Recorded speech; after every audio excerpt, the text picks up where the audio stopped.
오늘은 에베소서 4장 25절부터 32절까지를 읽어보면서 신년 특별 아침 새벽 예배의 마지막 시간을 가져보도록 하겠습니다. 다 같이 에베소서 4장 25절에서 32절을 함께 읽어보겠습니다. 그런즉 거짓을 버리고 각각 그 이웃과 더불어 참된 것을 말하라. 이는 우리가 서로 지체가 됨이라. 분을 내어도 죄를 짓지 말며 해가 지도록 분을 품지 말고 마귀에게 틈을 주지 말라. 도둑질하는 자는 다시 도둑질하지 말고 돌이켜 가난한 자에게 구제할 수 있도록 자기 손으로 수고하여 선한 일을 하라. 무릇 더러운 말은 너희 입 밖에도 내지 말고 오직 덕을 세우는 데 소용되는 대로 선한 말을 하여 듣는 자들에게 은혜를 끼치게 하라. 하나님의 성령을 근심하게 하지 말라. 그 안에서 너희가 구원의 날까지 인치심을 받았느니라. 너희는 모든 악독과 노함과 분냄과 떠드는 것과 비방하는 것을 모든 악의와 함께 버리고 서로 친절하게 하며 불쌍히 여기며 서로 용서하기를 하나님이 그리스도 안에서 너희를 용서하심과 같이 하라. 아멘. 자, 저는 방금 함께 읽은 에베소서 4장 25절에서 32절을 가지고 반대 정신이라는 제목으로 잠시 말씀을 전하고 함께 기도하는 시간을 가져보고자 합니다. 반대 정신이라는 말은 무엇인가를 반대하는 정신과 마음가짐이라는 뜻으로 사용한 것인데요. 그렇다고 해서 흔한 말로 매사에 부정적이 되어서 반대를 위한 반대를 하자, 그런 의미는 아닌 것이죠. 그러니 이 반대 정신이라는 말이 무엇인지를 함께 생각해 보면서 오늘 본문을 좀 들여다보도록 하겠습니다. 우선 오늘 본문에서 바울은 거짓을 버리고 각각 그 이웃과 더불어 참된 것을 말하라 라고 했습니다. 거짓이 한편에 있으면 반대편에 뭐가 있습니까? 참이 있는 거죠. 거짓과 참이 서로 반대 말이다 라는 거예요. 반대 정신이 뭘 의미하는지 아시겠죠? 반대 정신으로 살아가야 한다라고 하면 거짓에 반대하여서 참된 것을 말하고 행동하면서 사는 삶을 말하는 겁니다. 어제 아침 새벽 예배에서도 살폈던 그 앞선 구절들에 보면 안 좋은 습관을 바꾸려면 그 안 좋은 습관과 반대되는 좋은 습관으로 그것을 대체하지 않으면 안 된다라는 말씀을 드린 바가 있습니다. 안 좋은 것을 멈추기 위해서 그냥 참고 아무것도 안 하는 것이 아니라 그것을 대체하는 반대의 행동들을 해야 한다. 좋은 행동들을 실천하고 그것이 습관이 되도록 연습하지 않으면 안 좋은 습관은 도저히 멈출 수가 없다. 그러니 안 좋은 습관을 없애는 가장 좋은 방법은 좀 말장난 같지만 좋은 습관을 만드는 것이고, 죄라는 것으로부터 멀어지기 위해서, 그리고 죄를 안 지으려면 그 반대편에 계신 절대 선이 되시는 하나님과 친밀해지는 것이다 라고 한 것과 같은 맥락의 이야기가 되겠습니다. 본문이 말하는 것처럼 거짓을 버리는 가장 좋은 방법은 참된 것을 말하는 것이다 라는 것이죠. 그리고 오늘 본문은 그렇게 해야 하는 이유를 말해주고 있습니다. 우리가 서로 지체가 되어 있기 때문에 그렇다라는 거죠. 서로 지체가 되었다라는 것은 연결되어서 한 몸과 같은 공동체가 되었다라는 뜻일 겁니다. 그 제대로 기능하지 못하는 가족을 역기능 공동체, 역기능 가족, 역기능적인 가정이라는 표현을 씁니다. 기능을 제대로 하는 것이 아니라 그 반대의 기능을 한다는 뜻이니까 흔한 말로 제 기능을 하지 못한다는 뜻일 거예요. 가족이나 가정이 제대로 기능을 한다면 나타나지 않아야 되는 현상들이 나타날 때 이 가정과 이 가족과 이 공동체는 역기능적이구나, 이런 말을 하게 됩니다. 그런데 역기능적인 공동체, 역기능적인 가정이나 가족의 특징이 있습니다. 비밀이 많다는 거예요. 구성원들 사이에서. 비밀을 터놓고 모든 것이 용납되고 서로를 포용하는 가장 기초적인 공동체가 가족이 되어야 하는데, 그런 기능을 하지 못할 때 역기능적 가족, 역기능적 가정이라고 부릅니다. 아빠나 엄마, 오빠나 형, 누나나 언니, 동생에게 비밀이 쌓여가지고 전혀 소통과 교류가 일어나지 않거나 각각의 마음의 벽이 두터워지고 높아진 상태를 이렇게 부른다라는 거예요.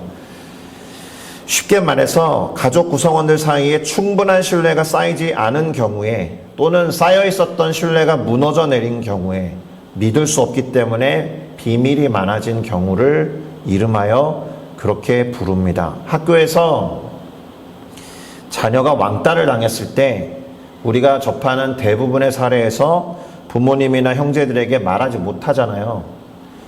이게 일진들로부터 겁박을 받았기 때문에 말을 못하는 경우도 있겠지만 또 걱정할까봐 가족들에게 말하지 못하는 경우가 있겠지만 미안해서 그러는 경우도 있겠지만 그게 편하지 않은 거예요. 걱정을 끼치기 싫다라는 것은 가족 사이에서는 사실 맞는 말이 아닐 수 있습니다. 누구보다도 걱정해줘야 되는 곳이 가족이거든요. 그렇지 않겠습니까? 자, 이와 같은 개념을 공동체를 구성하는 지체들 사이에서도 적용을 해볼 필요가 있습니다. 우리가 서로 지체가 되었다는 것은 한 지체가 A라는 자극을 받았으면 다음 지체로도 A라고 전달해 줘야 되거든요. 그런데 한 지체가 A라고 정보를 받고 B라고 전달을 하면 이 지체는 B로 인식을 하잖아요. 조금 더 편하게 말하면 지금 불안한 상태고 아프고 위험한 상태여서 그러한 자극을 뇌로 보냈단 말이에요.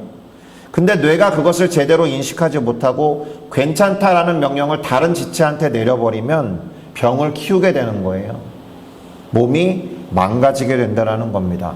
소통이 그렇게 왜곡되고 비밀이 쌓이는 것을 역기능적 공동체라고 하는데 거짓을 말하지 말고 참됨을 말하는 이유가 우리가 그렇게 지체가 되어서 한 몸을 이루었기 때문이다라는 이야기를 하고 있습니다.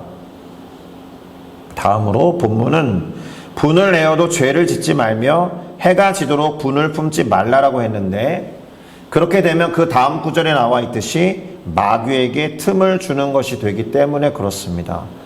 그러니까 분이라는 것이 의로운 분노라는 것도 있기 때문에 그 자체로 부정적인 것은 아닙니다. 어떤 때 분노를 표출하느냐가 중요한 것일 수 있겠는데 그것을 잘 다스리고 통제하지 못해서 그로 인해서 그 분노를 죄를 범하는 이유로 사용할 경우에 잘못됐다라는 것이죠. 의로운 분노도 어떤 의도가 있느냐? 의롭지 못한 상황에 표출된 분노니까 의롭지 못한 상황을 최대한 빨리 해결하라는 의미가 될 수도 있는 겁니다. 그 분노를 그날 다 해결하라는 뜻은. 자, 그럼에도 불구하고 그 분을 잘 다스려야 한다는 점에서 해가 지도록 그것을 품지 말라라고 했으니까 그렇게 되면 마귀에게 틈을 주게 될 테고 이용을 당하게 되고 죄를 범하게 될 것이기 때문에 그렇게 하지 말라라는 경고를 하고 있습니다. 또 28절에 보니까 도둑질하는 자는 다시 도둑질을 하지 말라라고 했는데 그 일을 단순히 멈추는 것으로 그칠 것이 아니라 돌이켜서 가난한 자에게 구제할 수 있도록 자기 손으로 손수수고해서 선한 일을 하라고 권면하고 있거든요. 여기에서도 반대 정신이 보이죠. 도둑질의 반대편에 가난한 자에게 구제하는 일이라든가 선한 일이라는 표현을 사용하고 있다는 점에서 그렇습니다. 단지 도둑질을 멈추는 것으로 그치지 않고 그것을 대체할 수 있는 적극적인 일, 곧 구제와 선한 일을 하라고 하는 거예요. 반대 정신으로 살아야 함을 드러내는 구절은 29절에도 마찬가지로 나오는데 더러운 말은 입 밖에도 내지 말라라고 했지만 동시에 덕을 세우는 데에 사용될 수 있는 선한 말을 하라라고 되어 있습니다. 그렇게 선한 말을 함으로써 그것을 듣는 자들에게 상처가 아니라 은혜를 끼치라라는 거죠.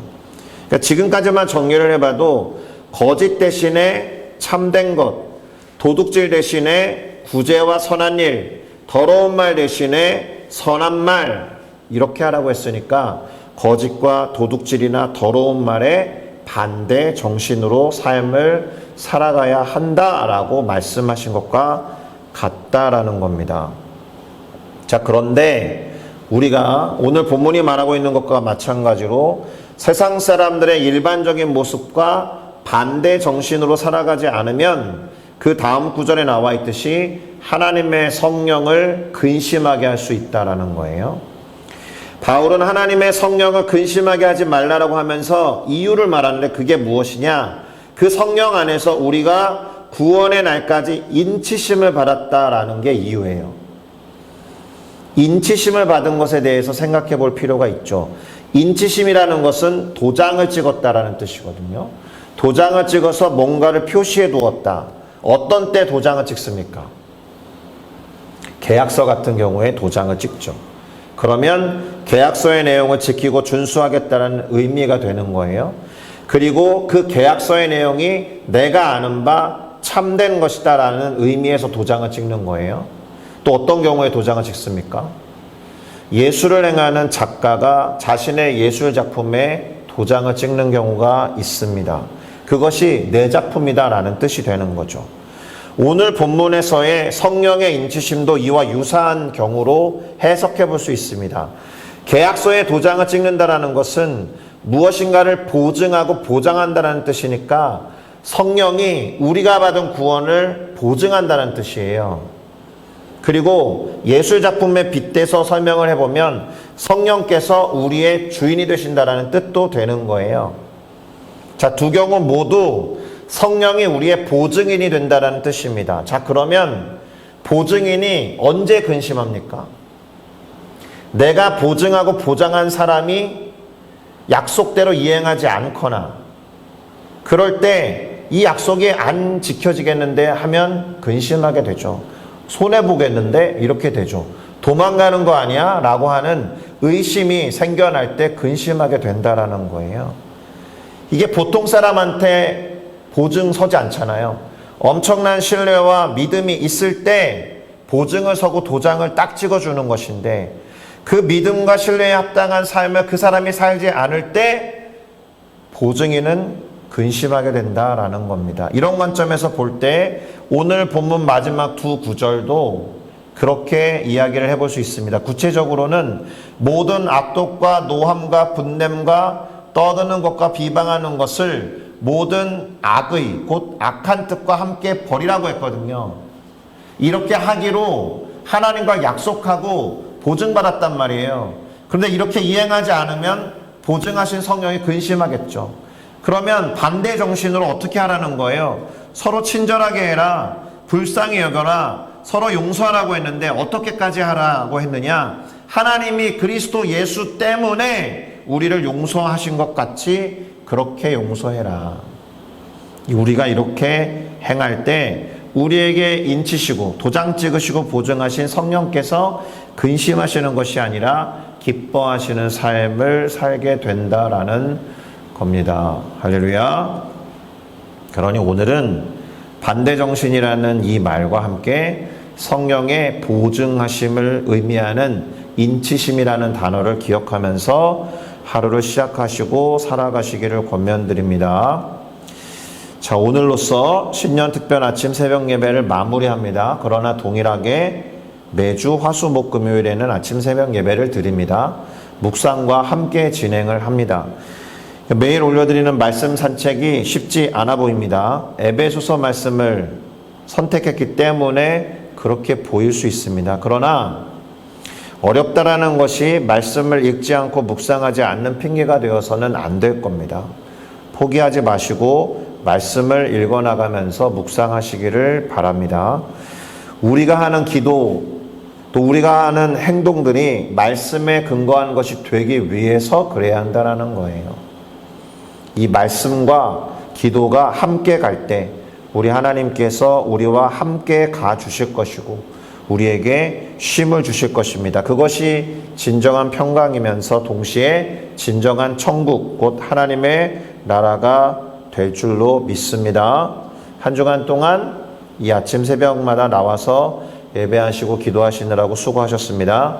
오늘 하루 잘 마무리하시고 주말도 잘 보내시면서 주일에 우리가 모일 때는 주님을 예배하고 찬양할 거리들을 잘 모아서 가지고 오시면 그 예배가 풍성하게 될 거다라고 믿습니다. 기도하시겠습니다.